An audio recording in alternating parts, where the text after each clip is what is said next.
Hey boys, how's it going? Commander Frank here. Hey man, it's another week. I just want to say hi. Can't wait to see you guys. And I hope you guys are watching these videos, man, because we're doing a lot of work on these. Okay, but I'm glad to see this thing is almost done. So hopefully soon we'll be all coming back to church. I was hearing on the news that Orange County at least is starting to open some things up, some businesses. So give it a week or two and we'll be back here at church. This week we're going to go over 2 points, and we're going to last week we did alert, clean, and then today we're going to do honest, courageous. So honest, he does not lie, cheat, or steal. And courageous, he is brave in spite of danger, criticism, or threats. Okay, so at this time, during these times, we need to be courageous. Whatever's going on in the world, hey, you stay strong, be courageous, and know that God's in control and he's taking care of everything. Okay. I want to remind you guys, we're doing the Big 5 Challenge. Commander Eric's been giving you guys some tips and just, telling you guys what to do on that. So get out, start doing push-ups, start doing some pull-ups, get to working out, okay? And I can't wait to see some of you guys do that race when we all go camping again, all right? So, hey, it's Commander Frank here, and we will see you guys next week. All right, God bless, take care. All right, boys, go ahead and stand up, put your right hand over your heart, and we're going to say the pledge to the American flag. Ready? Begin. I pledge allegiance to the flag of the United States of America and to the republic for which it stands, one nation, under God, indivisible, with liberty and justice for all. 2.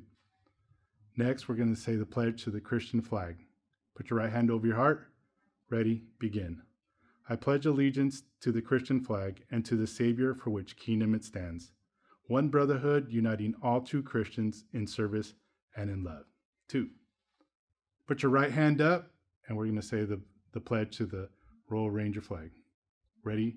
Begin. With God's help, I will do my best to serve God, my church, and my fellow men, to live by the Ranger Code, to make the Golden Rule my daily rule. 2. Thank you, boys. You can have a seat now. Welcome back, guys. This is week 6, Rangers Online. We hope you're having a great time at home. We are. We're having lots of fun putting these lessons together and trying to think of creative ways to just be fun. So we hope you're watching. We hope that you're continuing doing all the merits at home. But just want to say that we're still praying for you, and we hope you're doing great at home. So this week we have week 6 lesson, which Commander Myrna is going to do. Okay. So this week, week 6, we are looking at the chapter Luke, chapter 2, or the book Luke, chapter 2, verses 41 to 52. And it's a story where Jesus enjoys going to church. Okay. Every year, Joseph and Mary would leave their home in Jerusalem to go to Nazareth. Okay, and Mary and Joseph, that's Jesus' parents. Yes. Okay. They would go to a festival, kind of like the OC Fair. Every year? Every year. It was a lot of fun. They had a lot of fun activities. They had food. They had a lot of teachings going on. And everybody would come from all over the region. Some people traveled small distances. Some people traveled very long distances. In their case, they had to travel for about 4 days. Wow. Now, they had to walk there. Because back then, they didn't have, like, airplanes. No. Or cars. No. Or even bikes. No. No Uber. Nothing. So they had to walk there. And they traveled in large groups. Friends, families. A lot of people would travel together to stay safe. So this particular time that Mary and Joseph went, Jesus was 12 years old. So he was not a little, but he wasn't old enough to be, very responsible in today's terms. So they went, they had a lot of fun, and on their way back, everybody kind of just got in their group again, and they started to travel back home. Now, it wasn't like today when you go to school, when you go on field trips, your teacher tells you, hey, pick a buddy and make sure that your buddy is with you on the way there and on the way back. On the bus and everything. Yes, stay with your buddy. Well, nobody did this during these times. They just, okay, it's time to go, and then they would leave. So nobody paid attention to who was there, who wasn't there, who was missing, or who wasn't missing. It was just the whole village. Yes. So then they left, and Mary and Joseph didn't realize this until later, that Jesus wasn't in the group. Mary came and said, hey, Joseph, have you seen Jesus? I haven't seen him. And Joseph's thinking, no, he's probably with the other kids at the end of the group. But a day and a half went by, and they started getting really worried. I mean, I can't imagine how you feel as a parent if your 12-year-old is in the group and you've gone a whole day and a half without seeing them. I mean, what would go through your mind? Well, I'd be scared. If I was the kid, I'd be scared. If I was the mom or dad, I'd be scared. Yeah. And I would be starting to look for him right away. Right. You're worried that something happened, someone took him, that he's hurt. Who knows? So anyway, they started looking for him. Nobody knew where he was, so they had to stop, leave the group, and go back and try to find him. So when they got back, it was 3 days after. 3 long days. And they found him in the synagogue, which is like a temple. And he was there. He was talking to the priest and just asking questions and talking with them and having such a great time. Learning. He loved to learn. And the more that he learned, the better. So he would ask questions, and everybody was pretty amazed and surprised because at 12 years old, he had such maturity. He was very good with his words. He knew a lot of things. He understood a lot of things. At 12-year-old, today, at least when I was 12, I didn't understand a lot of things. It's kind of like if you're talking calculus to me at 12, I don't know anything. Mm-hmm. Maybe multiplication. Yeah. But not anything beyond Fractions. that. Yeah, basic stuff. Well, his understanding was beyond his years, obviously, and his maturity too. Even his parents were super surprised when they would hear him talk and conversate. They're like, wow, that's our son? That's pretty amazing. And so they called him over, and Mom was just frantic at this point. She was just so worried. She said, Jesus, why did you do this to us? And Jesus is thinking, what did I do? Yeah, he's at church. Right? There's nothing going on. Nothing bad. And she said, instead of saying, Mom, I'm okay, or I'm sorry, he was thinking, why did you come look for me? Like, don't you know I have to be in my Father's house? He said that? Yeah. Wow. Now, why would you think that he said this is my Father's house? Because, well, Joseph was his father, but Joseph didn't live there. Mm-mm. So why would he say that? Because Jesus is the Son of God, Mm-hmm. and the church is another, or my Father's house, or the house of God is a church. Okay. So to him, it's like, well, I am in my Father's house. They did not understand that at the moment. They're like, what is he talking about? Well, anyway, Jesus, let's just go home. So they went back home, and the whole time, Jesus, after that, continued to grow physically, mentally, and spiritually, kind of like alert. And he continued to grow in wisdom and in God's favor, because obviously he was going to serve a purpose. But today's lesson, the focus is around, when we come to church, we need to enjoy it. Mm-hmm. Some of us, on Sunday mornings, Mom says, okay, Mijo, let's go to church. Oh, I don't want to. I'm Just so want to lay in bed. tired. Yes. And sometimes we see it as a chore, or we see it as a punishment. But we need to be glad to be here, because this is where we learn about God. This is where we grow spiritually. This is where we listen and hear God's voice through the pastors, through our teachers, through our commanders, through worship. Mm-hmm. So it needs to be something that we enjoy, not something that we dread or hate to do, like Jesus. Yeah, I used to feel that way when I was a kid, when my mom would say, all right, everybody, let's go to church. And I'd be like, no, I'd rather stay here and watch this TV episode. But every time after church, I would say, man, I was glad that I came to church and I got to be with my friends and play with them and talk and stuff like that. So at the moment, it might feel like, oh, I don't want to do this, but it always has a benefit. A good thing always comes out. Yes, and even as teachers, sometimes we're tired. We've been working all day and we feel the same way. Oh, can I just take a break today? I'm really, really exhausted. But then we teach the lesson and we are blessed to be able to have taught that lesson. Sometimes God teaches us through the lessons that we teach ourselves. Yeah. So it's a joy to be in God's house. Yep. Great story. Now, it's also a joy to be at home, right? Yes. So I know that being at home is probably getting a little obnoxious, a little annoying. If you have brothers and sisters, they're probably getting on your nerves just being at home for so long. A little bit. But remember last week we started this home helper merit. Remember? So you're supposed to think of 3 chores that you could do around the house, 3 helpful things that you could help your parents with. So Commander Myrna came up with a couple ideas like taking out the trash or washing the dishes that you use. So come up with that 3rd one and write it down in the home helper merit page.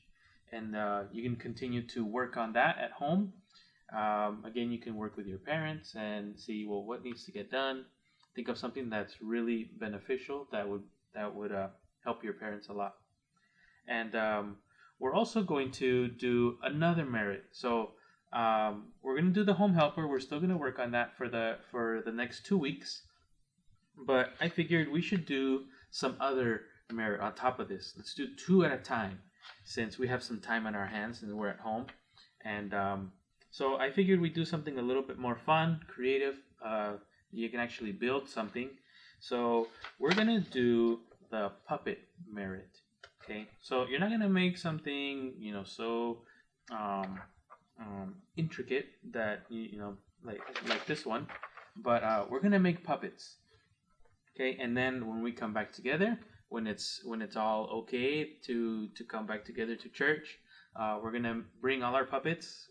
Commander Myrna is gonna make one. I'm gonna make one, and hopefully you guys make one, and we're gonna make this show. Yeah. We're gonna create a little theater, and we're gonna have our own little puppet show. Which is one of the requirements. So there's a few requirements for the puppet merit. The first one, obviously, you got to make a puppet. So you got to make a puppet. We'll talk about that in a little bit. And then the second part is read or have somebody read to you John chapter 6, verses 1 through 15. And then the third part is to prepare a show. So the show is the last part after we go through and make all of our puppets. We'll talk about, well, what is the show going to be about? Who's going to be the characters? Who's going to be who? And then we'll create the show after that. But we're going to do the first part today, which is actually making the puppet. So Commander Myrna is a lot more craftier than me. So she's going to help us with some ideas on how to make a puppet. Okay, so let me take out my handy dandy bag. All right. So there's a couple things that you might have at home already. I know that if you go to some stores, they have run out of craft supplies. Plus, we don't want to encourage anybody leaving home if you do not have to. So some of these things you already have at home. I had to do with what I had myself. So I found socks. All right. So you're going to need a sock. I found buttons. Cool. And what are the buttons for? Well, these are buttons that came with some of the shirts or blouses that I bought, and they always give you extra just in case one of your buttons falls off. You can always sew in another one. Or if you have an old shirt or an old blouse that your mom doesn't need or your dad doesn't want, you can unsew the buttons and use them for your project. You're going to need, if you have some yarn, any color. Or some string, right? Yes. Got it. And you're going to need scissors. Be careful. You might always want to have your mom or your dad nearby, just in case. Scissors are a little bit dangerous sometimes. You're also going to need, cardboard if maybe you eat a pizza, or cereal box. It doesn't have to be the thickness of the cardboard. It could also be, construction paper if you have some at home. You can also use a rubber band. Any color is fine. These caps from the water bottles? Yep. You can use them also, and just regular white paper. You can always color or use your markers if you need a different color on any white paper. And you're going to need, if your mom is crafty also, or if she has one of these are pretty cool. What is that? A glue gun. A glue gun. And again, you always want to have mom and dad nearby for this, because if you do need to be very safe, this gets really hot. And sometimes when you put the glue on the surface and you're not careful, it could get on your skin and it burns. painful. Yeah. It burns. If you don't have one of these? If you don't have one of these, then you need just regular crazy glue, huh? Crazy glue. And That your works. dad should have some of this, maybe. Yeah. Also, mom and dad need to be nearby, because it's also very, very dangerous. You can stick your fingers together, and that's not fun. So be careful with anything. Have your mom and dad nearby. So once you have your sock, the first thing you need to do is you need to turn it inside out like this. Now, Commander Murray, you have a pink sock, but you can use a white sock or a brown sock. Yes. Yeah, any sock will do. Any sock. Just make sure it's clean. Don't use a dirty sock. That would not be cool. Yeah, then you wouldn't want to turn it inside out. No. So then you're going to take your cardboard or cardstock circle, and I used a cup to make the this size. circle. Yes, and then Okay. I cut it. And so then you're going to fold it in half like this, and then you're going to put your sock in here. This sewed part is going to stick hopefully to the inside like this, and then you're going to glue both sides so that it stays like this. Got It doesn't look like any a puppet yet. Yeah, no. But what is it supposed to be? This is supposed to be the inside of the mouth. It's supposed to shape it so that it doesn't just look like a Got it. random something. Okay? Once So you then you do, glue that down. yes, you glue that down with your glue, Got it. and then you turn it inside or right side in, or the So proper you flip way. it back over. Yes. And then now you have the shape here. And you're going to open it up, and then you're going to use either red construction paper, or maybe you colored with your marker white paper. You can use your red circle. You stick it inside to create the inside of the mouth.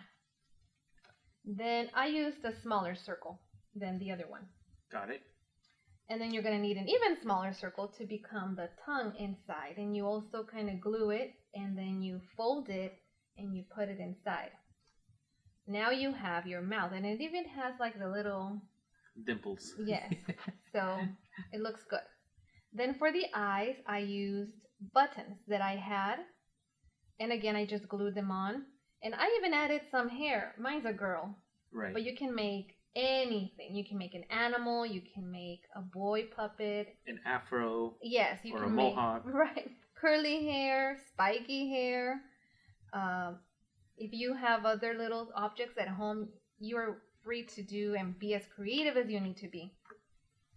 So, for example, with these bottle caps, I just put a little bit of white paper circles that I painted with black marker. This could have been my eyes, and that would have actually looked pretty cool too. I don't even know that I brought another one. But as you can see, there's a lot of options. Yes. Lots of options. And they still look like eyes. And then I just took some yarn, and then I created my little pigtails. And then when you're all done, And the glue is dry. yes, then you can play with your puppet. Awesome. That's a very cute puppet. Thank you. So hopefully, boys at home, you probably won't make a girl one, but if you do, that's totally fine. But you can find a white sock, a blue sock, a black sock, and then make it as creative as you want. Make it unique, and then I really can't wait to see what you've made at home. And remember, when we come back, we're going to create our own little puppet show. Yeah. So Myrna's puppet is all done. I'm gonna go home and make mine, and then that'll be part 1 of the puppet merit. So next week we will have John chapter 6 verses 1 through 15. I'll read it for you guys, but again I'll give you guys a head start so you guys can do that on your own at home. Again, John chapter 6 verses 1 through 15. It's a story about when Jesus feeds the 5,000 people. Wow. So that'll be pretty interesting to talk about. So again, have fun at home. Work with your brothers and sisters or your parents, and this should be a pretty fun craft for you to do at home, right? Yeah. And then anything else, Commander Myrna? That's all. Awesome. So again, we're continuing to pray for you. We miss you guys so much, and we'll see you guys next week. And until then, God bless you, and bye-bye. Bye-bye.